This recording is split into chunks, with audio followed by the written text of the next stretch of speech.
Oui, bonsoir, chef frère, comment ça va? Ça va très bien. Et de ton côté? Oui, ça va, par la grâce de Dieu, alhamdoulilah. Que Dieu nous protège toujours. Excuse-moi, chef frère, il y a le direct qui joue en arrière-plan là, j'enlève et puis je te reprends. N'inquiète pas. Ok.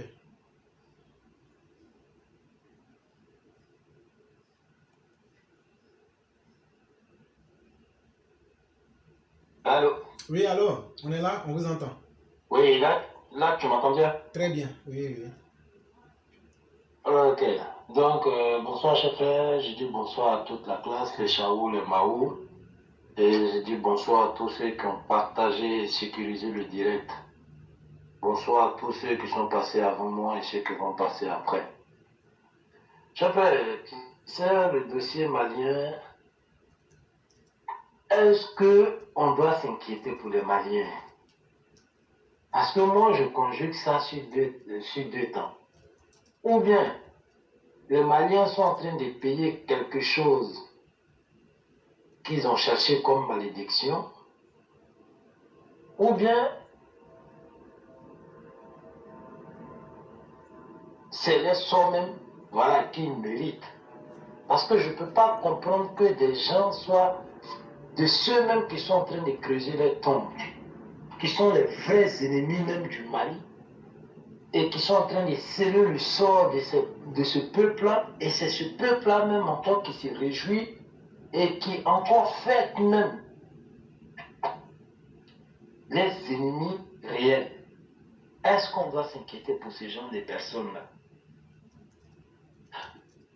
Mais tu sais, chef frère, il n'y a rien de nouveau sur Terre.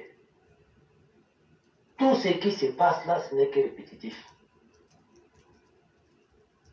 On peut peut-être modifier un peu, mais il n'y a rien de nouveau sur la Terre. Donc, c'est-à-dire ce que le Mali traverse aujourd'hui, comme tu l'as bien énuméré. On a vu dans le temps comment ils avaient fait, ils s'étaient ralliés auprès des Russes, et après, ils se sont ressaisis, ils sont venus à la raison. Et voilà encore la même chose qui est en train de se répéter. Est-ce une malédiction? Est-ce l'ignorance du peuple même qui ne veut pas apprendre de ses erreurs? Question. Mais si peut-être c'est une malédiction, on va essayer de prendre des exemples et voir déjà si les Maliens sont conscients qu'ils aillent demander pardon. Parce qu'il y a une histoire de la Côte d'Ivoire où le Nord a laissé l'un de ses fils pour quelqu'un d'autre. Mais allez savoir pourquoi le président de la République de Côte d'Ivoire s'est déplacé pour aller sur la tombe de ce monsieur. Parce qu'avant sa mort, il a dit, c'est que vous êtes en train de combattre. Votre enfant, vous êtes en train de combattre. Le pouvoir, vous êtes en train de rejeter. Un moment va arriver, vous allez chercher ce pouvoir-là en pleine journée avec torche. Donc, allez savoir pourquoi le président est allé sur la tombe de ce grand monsieur. Mais par contre, les Maliens, qu'est-ce qu'ils ont fait? Le Mali n'a jamais respecté ses grands. Que ce soit les intellectuels, c'est-à-dire niveau académique, que comme les intellectuels spirituels. Est-ce que les trucs, les grands cheikhs Aïdara, un moment n'est pas allé s'installer en Côte d'Ivoire à cause de ces mêmes Maliens?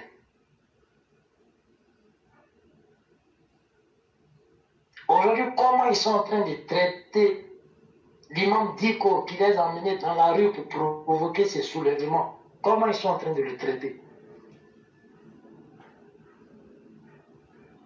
Mais Aïdara a connu, c'est-à-dire le décollage de son succès à partir de la Côte d'Ivoire. Et il y a un cheikh dans le temps, à Maoula. Comment les Maliens se sont comportés envers lui? et comment les Ivoiriens ont reconnu ces grands-là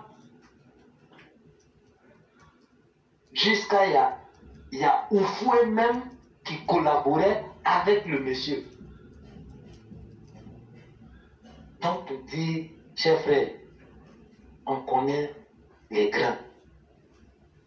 Et quelqu'un qui sait reconnaître les grands, sait reconnaître celui qui peut l'apporter quelque chose. Mais chers frères, je ne sais pas si tu connais l'histoire des Orkalem. Est-ce que nous ne sommes pas en train de revivre une histoire un peu c'est-à-dire cette histoire qui sera, voilà, avec le temps. Mais est-ce que, pour ceux qui connaissent l'histoire, cette histoire-là, ne voient pas un peu les traits que nous sommes en train de traverser dans notre ère? Parce qu'il a croisé 3 peuples. Et les 3 peuples avaient des mentalités différentes.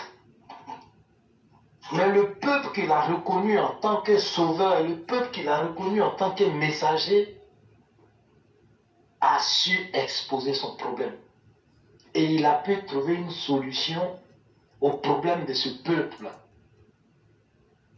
Mais il y a un autre peuple qui ignorait son mal, qui a fait que ce monsieur-là, ce Ezotalem, a été ignoré. Et il y a d'autres qui se plaisaient même dans leur ignorance et leur mal, parce que la mentalité n'était pas encore prête. Nous, en Côte d'Ivoire, on a reconnu celui qui pouvait sauver la Côte d'Ivoire après la mort de ce grand monsieur qui est le père fondateur de la Côte d'Ivoire. Et on ne s'est pas trompé. Nos frères et nos sœurs, nos amis ne sont pas morts en vain. Et ce monsieur-là ne nous a pas trahis. On a reconnu celui qui devrait nous sauver. Alors, On vous écoute avec beaucoup d'attention. et tu vois, on a reconnu, on ne s'est pas trompé. Parce que jusqu'à aujourd'hui, on paye un peu les séquelles de ces héritiers indignes, malheureusement ou heureusement, qui sont passés avant le monsieur là, après la mort du père fondateur de la Côte d'Ivoire. Combien de fois le peuple a été abruti? Combien de fois ils ont conduit la jeunesse dans la perversité, dans l'ignorance? Mais aujourd'hui, ce grand monsieur-là, qui est en quelque sorte le Zocanem de la Côte d'Ivoire, Dieu merci, on a fait le bon choix. Mais il pouvait même servir au Mali. Mais est-ce que ce peuple-là reconnaît son mal? Tu ne pourras jamais aller voir un médecin ou un spécialiste tant que toi-même tu ignores ton mal. Tant que toi-même tu ne sais pas que tu es malade. Et c'est ça le cas du Mali. Mais s'ils sont intelligents, qu'ils essaient de regarder un peu dans leur rétroviseur, même pas loin, 6 mois en arrière, ils ont fait sortir des écoutes comme quoi le président les a manqué de respect. Mais voilà encore où les gars, ils montrent qu'ils sont ignorants de leur mal. Est-ce que, même si l'audio était réel, chers frères, mais tout ce qui s'est dit dans l'audio, est-ce que ce n'est pas en train de se réaliser aujourd'hui? Non, mais quand quelqu'un n'aime pas la vérité, lui voit le monde différemment. Il y a ça aussi. Voilà. L'audio, il y a eu 2 grandes lignes. Comme quoi le président les a traités d'imbéciles. Mais vu le comportement de leur premier ministre, dans des tribunes de l'ONU, aller s'exprimer comme ça, où il n'y a même pas le sort du Mali qui est exposé pour que les grosses têtes essaient de réfléchir là-dessus, les cerveaux essaient de réfléchir là-dessus. Lui, il a trouvé la meilleure solution de partir encore montrer son imbécilité. Et quand on dit ça, il dit qu'on est insulté. Mais c'est parce que votre réflexion est tellement limitée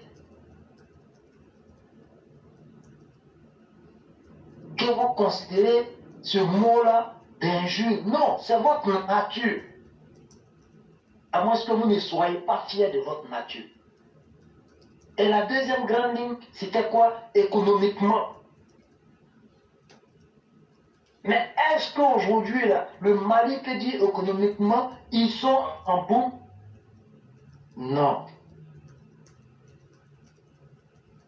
Donc le monsieur peut vous sauver. Mais tant que vous ne reconnaissez pas votre sauveur, parce que vous êtes ignorant, on ne pourra rien faire pour eux. Laissez nos soldats. Le reste, ce que vous voulez faire entre vous là, même si c'est pour vous bouffer entre vous, si tel est le sort des Maliens, alors on va respecter votre sort. Et à les entendre dire, il faut que le président respecte la souveraineté du Mali, il faut que le président arrête de s'ingérer dans le problème du Mali. Mais des gens qui sont en train de se manger comme des zombies, et quelqu'un vient pour vous sauver, non, faut pas te mêler, laisse-nous, on va se bouffer. Et il y a un peuple qui est là, qui applaudit pour ce genre de dirigeants-là.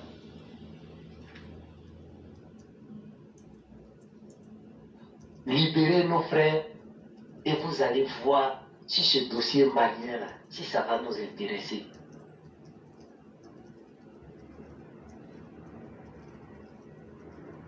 Chers frères, c'est Dieu ce que je dis en tant que croyant, mais que Dieu me pardonne, je n'ai pas à m'inquiéter pour des gens comme ça. Parce que tel est le souhait de rester dans l'ignorance, de rester dans cette médiocrité-là, jusqu'à aller faire appel à un sac vide de Sorogio. Prendre des agissements de Blé Goudé hier comme des référents ou comme des exemples.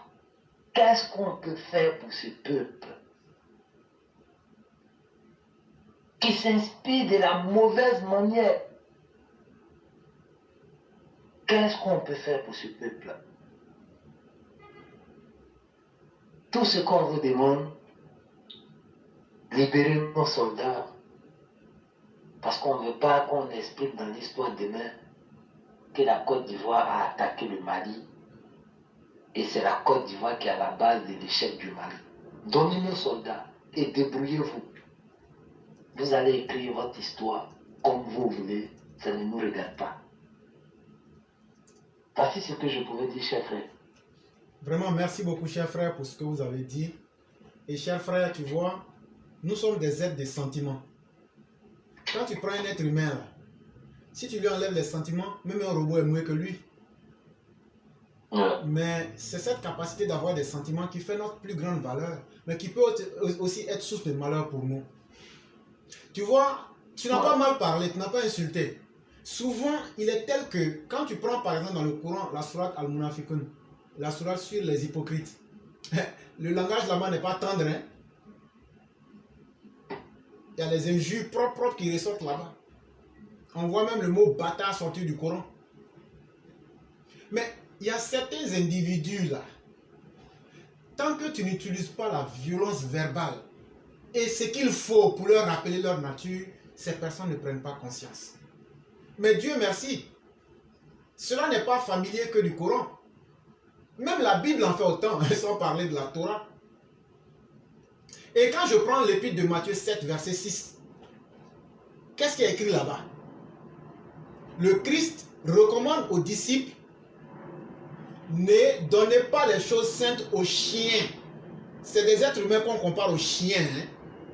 Et ne jetez pas vos perles devant les porceaux. Ça veut dire les petits des porcs là. Faut pas mettre collier en or sur eux, de peur qu'ils ne les foulent aux pieds et ne se retournent et ne vous déchirent. Cher frère, tu as bien entendu. Ouais. Le peuple du Mali, si je me réfère à Matthieu 7, verset 6, se comporte exactement comme les païens qui étaient comparés à des chiens et qui ne connaissent la valeur de rien. C'est un peuple qui aime qu'on le maltraite comme un chien.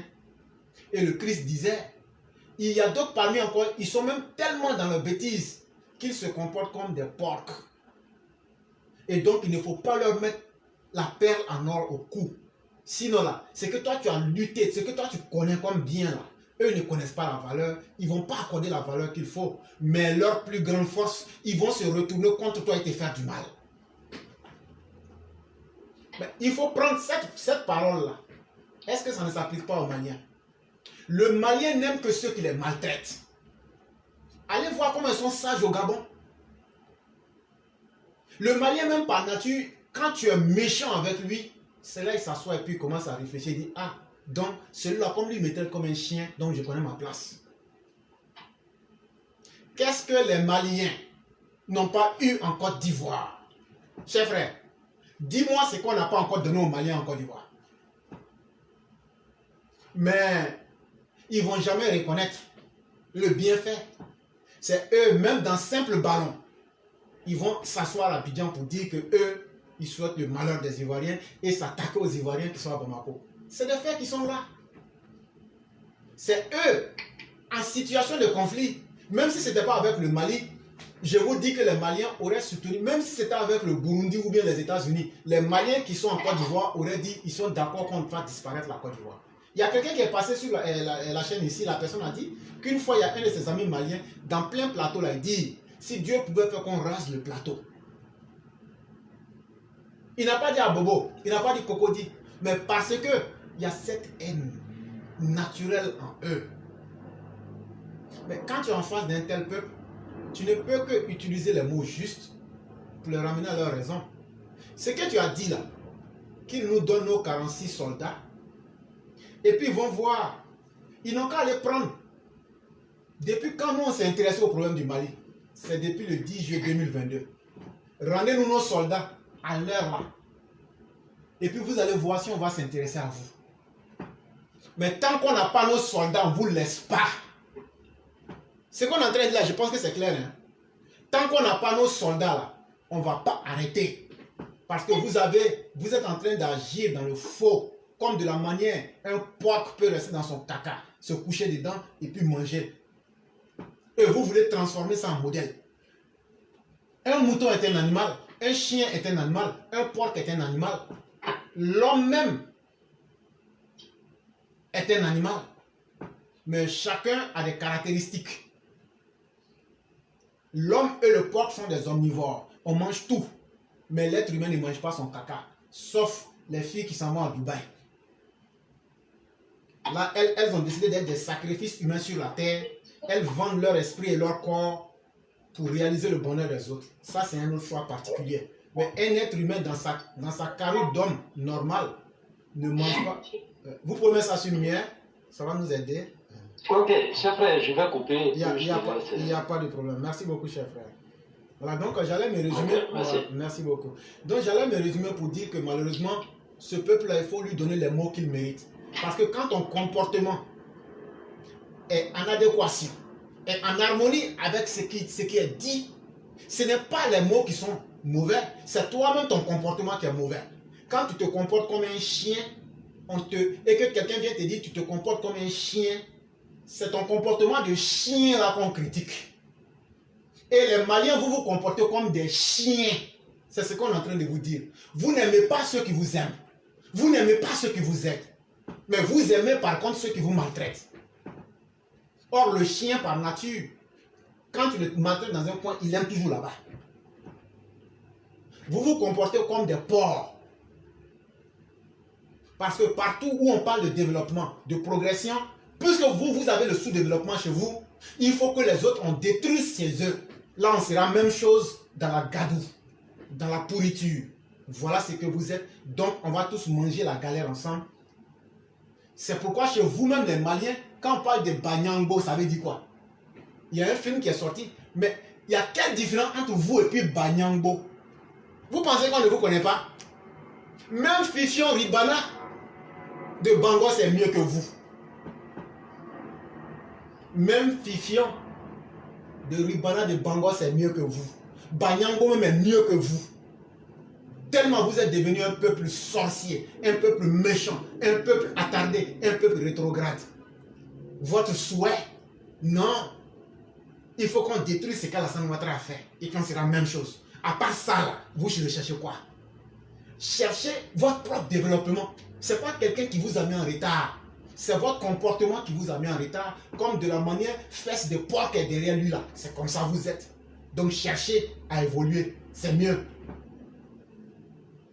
Mais par contre, ceux qui vous aiment, vous cherchez à les dévorer et à les déchirer. Malheureusement, nous, on va vous montrer votre totem. Cette affaire-là, vous allez libérer les soldats. Vous allez avoir vos queues entre les jambes. Et cette histoire-là, moi je le dis, surtout aux Ivoiriens qui sont originaires du nord de la Côte d'Ivoire, changez radicalement vos comportements avec les Maliens là. Sinon, un jour, ces personnes-là, ils vont vous faire quelque chose, ils vont mettre gravement votre vie en danger et vous n'aurez pas l'occasion de vous sauver. Conseillez vos enfants de se méfier des Maliens. Conseillez vos enfants en leur disant ce que ces Maliens-là sont. C'est très important. Si vous n'avez pas honte de mal agir, ce n'est pas nous qui allons avoir honte de dire ce que vous êtes. Et on va le dire dans des mots crus. Vous n'avez pas honte d'être des preneurs d'otages.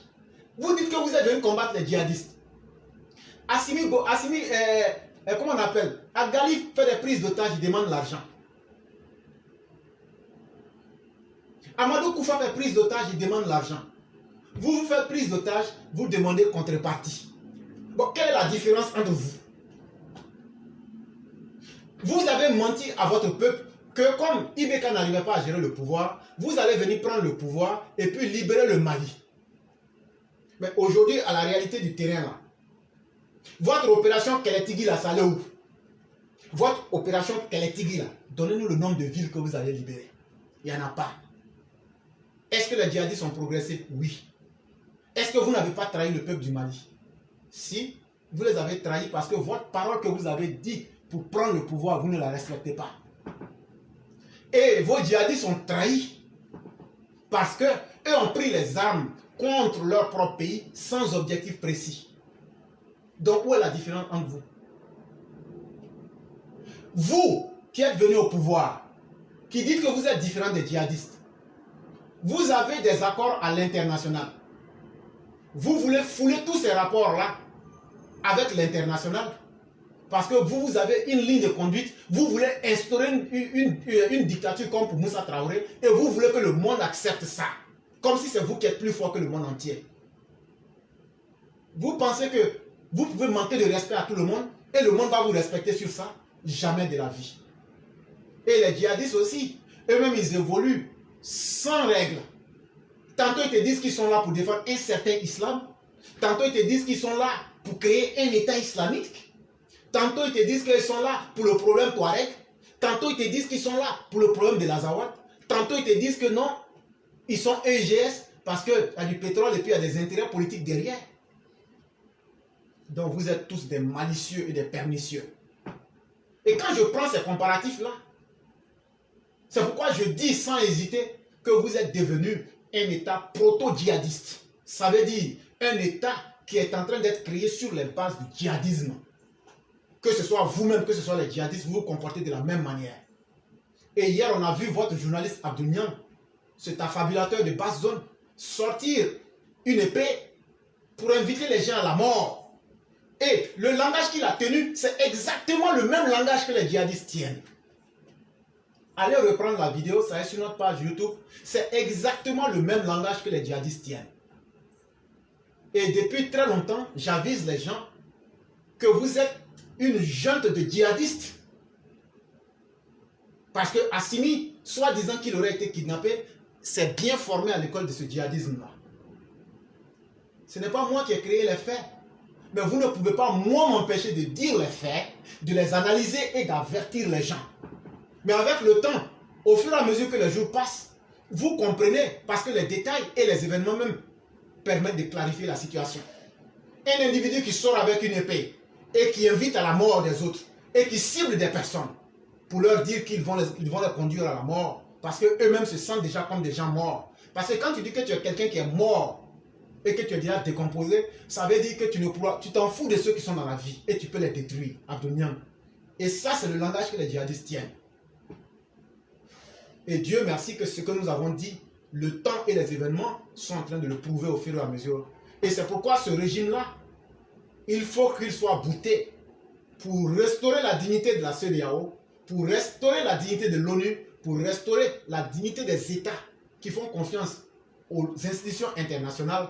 Il faut que ce régime djihadiste-là, qui est dirigé par Assimi Koufa et une bande de bidas et de zozo de basse zone, soit le plus rapidement chassé de ce pouvoir-là. Le Mali sera mis sous tutelle. Je suis en train de dire quelque chose de nouveau. Hein. Chaque jour, je décompose. J'ai utilisé un nouveau mot. Je vous ai dit que le Mali, là, si vous ne faites pas attention, on va vous chasser. Depuis la semaine passée, j'ai dit ça. C'est moi, je vous ai dit les conclusions que vous allez subir à l'ONU. Je vous ai dit que le 1er septembre, ça sera un fiasco. Je vous ai dit beaucoup de choses. Aujourd'hui, 27 septembre 2022, je viens d'annoncer un nouveau mot. J'ai dit, on va les chasser. Et puis on va prendre la CEDEAO pour organiser, pour mettre Mali sous tutelle. Retenez ça très bien. Ce que je viens de dire là, si j'ai déjà menti là, je ne suis pas un ovni pour dire que je peux cacher ce que je dis. Tout existe sur notre page Éclaireur Pro Vérité YouTube, comme sur toutes nos plateformes Facebook. Allez reprendre, comparer mes propos et dites là, tu as menti. Je viens d'annoncer un nouveau mot. Le Mali est en train d'aller inexorablement. On va balayer ces gens-là. Comme vous êtes trop fiers de votre souveraineté, on va la reprendre en pleine journée, mettre une équipe technique en place, organiser des élections avec la CEDEAO. Et on va voir si vous allez manger votre souveraineté ou quoi que ce soit. Retenez bien ce mot-là et vous allez savoir de quoi il est question.